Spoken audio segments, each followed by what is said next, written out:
এটা হলো বাড়ি, বাড়ির পাশে এই গাছে, এই যে ছোটো ছোটো গাছে এই কাঁঠালগুলি, এটা হলো গ্রাম বাংলা, গ্রামের ভিতরে বাড়িঘর করছে তো।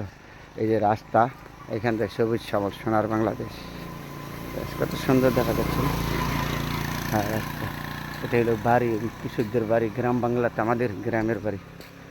গ্রামের বাড়ি কত সুন্দর দেখা যাচ্ছে, গাছপালা, বাড়িঘর, এই গাছে ভর্তি ফল কাঁঠাল। আপনাদের সাথে শেয়ার করলাম বন্ধুরা, যেখানেই যাই আমি ভালো মন্দ শেয়ার করি। দেখেন গাছগুলি যে ভর্তি কাঁঠাল। এইটা আমাদের নরসিংদী জেলা শিবপুর এই এলাকায় আমাদের কাঁঠাল বেশি থাকে, সবসময় কাঁঠাল হয় ফলের জন্য, রাজা এবং তরকারির জন্য রাজা। সুন্দর সবুজ সবুজ, এই যে একটা রাস্তা, এই রাস্তাটা ধার দিয়ে যেদিকে তাকাবেন এদিকে সবুজ সবুজ সুন্দর বলে শেষ করা যাবে না। গ্রামের গ্রামের আবেদন, গ্রাম বাংলা তো ঠিক এরকম।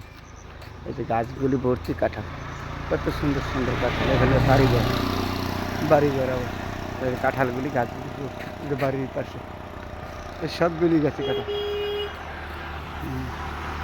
খুব সুন্দর আছে। এদিকে হলো বাড়িঘর, এগুলি হলো বাড়িঘর।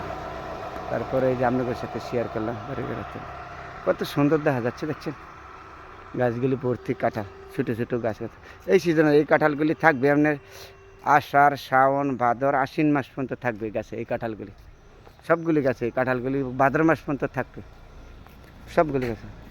হ্যাঁ ভাদ্র মাস পর্যন্ত থাকবে এই কাঁঠালগুলি, আর সবগুলি গাছ অনেক সুন্দর দেখা যাচ্ছে না? এখানে বাড়িটা, বাড়ি করছে, আবার এখানে এলে গাছগুলি আছে না?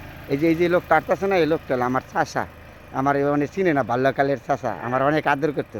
এই চাষাটা, এই চাষাটা, এই চাষাটা দেখলাম, হ্যাঁ এই চাষা, এটা আমার চাষা, বাল্যকালে অনেক আদর করতো আমার এই চাষা।